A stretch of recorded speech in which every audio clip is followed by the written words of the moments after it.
Episode 8 of my status as an assassin obviously exceeds. The heroes begins with Akira's classmates facing an uncomfortable truth. No matter how much they want to help him, they still aren't trusted enough to stand beside him. They know Akira is powerful, cautious, and shaped by betrayal, so convincing him they're not a burden is their biggest challenge. As they discuss what they could do to prove their usefulness, a rumor emerges, one that might give them an opportunity. Nearby, the city of Mari is hosting a festival, complete with food stalls, games, and a large beauty contest for men and women.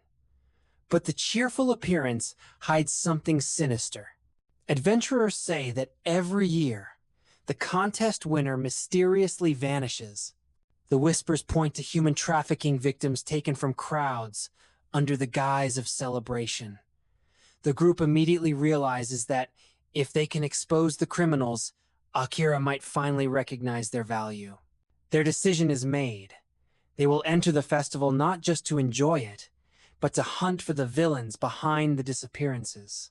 Excitement rises among the girls, who want to participate both for fun and for the mission. Even Princess Amelia shows enthusiasm, imagining delicious prizes awaiting the winners. The streets of Mari are lively, bursting with laughter and energy, yet danger quietly lurks beneath the surface. But before anything else, the team notices a commotion. A young boy with blue hair is being denied entry to the contest simply for being a demon. The rule is discriminatory, and he argues passionately for his right to participate. Despite being a demon, he is unexpectedly small, harmless-looking, and overly friendly. He introduces himself as Latisnail, nicknamed Rusty, and instantly attaches himself to Akira's group. He has no sense of intimidation, no noticeable aura, nothing suggesting demonic power, yet everyone quickly senses he is not normal. Akira steps in, promising to restrain Rusty if anything goes wrong. Because of this, the organizers reluctantly allow the demon boy into the contest. Rusty is thrilled and reveals his childlike personality, running around, giving autographs, and talking to everyone who will listen. Even the black cat assassin, known as Yoru, recognizes him, hinting that Rusty is far more important than he appears. Inside the festival grounds, Akira becomes the center of attention again. People whisper about the silent assassin, the mysterious figure who wiped out hordes of monsters with forbidden-sounding magic. His actions, meant to be secret, have already become legend. Even worse, the Adventurers Guild has given him an elite K-rank certification far above his peers, and just beneath the world's top-tier warriors. His reputation grows whether he likes it or not. As the group moves through the festival, bonds strengthen. Amelia teases Akira about being too close to other girls. Yoru silently watches over him, and even Crow, the enigmatic wolf warrior, opens up about her past. She reveals the existence of her long-lost sister and a man named Glumcluster, a powerful royal figure responsible for atrocities from assassination attempts to information trafficking. Crow's reason for joining Akira becomes clear. She wants his help in confronting this monstrous enemy. The festival setting contrasts starkly with the heavy revelations shared between them. When the beauty contest finally begins, the crowd erupts with excitement.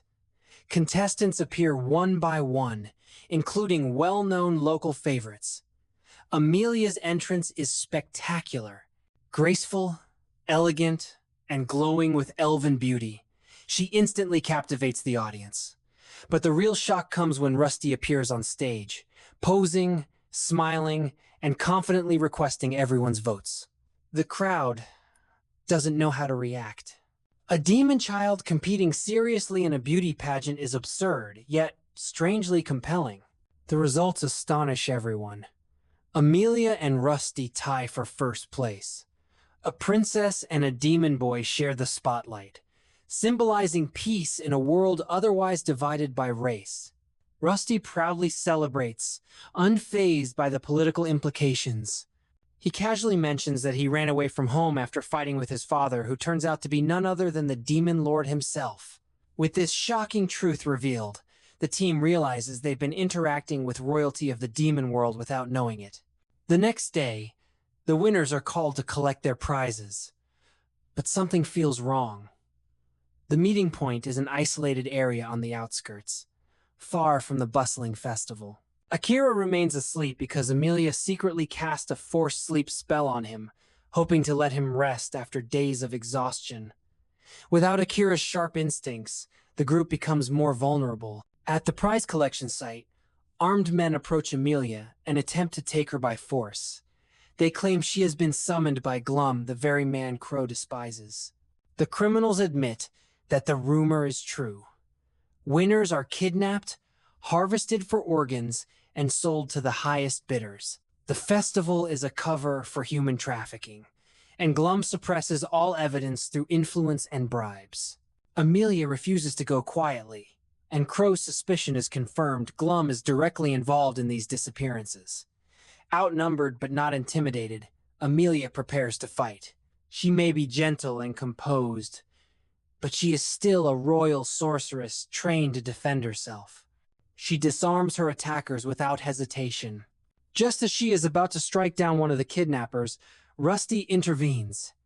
He stops her blade and reminds her that every person, even a villain, has a life story. He believes no one should die in front of him when their story is not yet complete.